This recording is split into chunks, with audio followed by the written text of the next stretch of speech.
Zdravím, volám sa Laura Kocurová a chcela by som vám bližšie povedať o hempklastri. Poznáte hempklaster? Vôbec. Absolútne netuším. Nie, nepoznáme. Vôbec nie. Netuším, čo to je. Nie, nikdy som o tom nepočula. Nie, čo to je?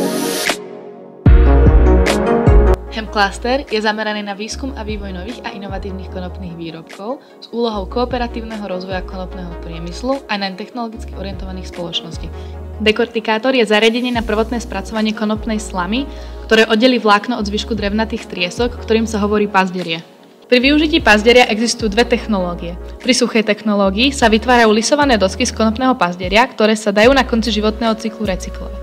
Pri mokrej technológii vznikajú výplňové a omietkové zmesy, ktoré tvoria ucelený stavebný systém. A toto je cesta, ako si vypestovať vlastný domov.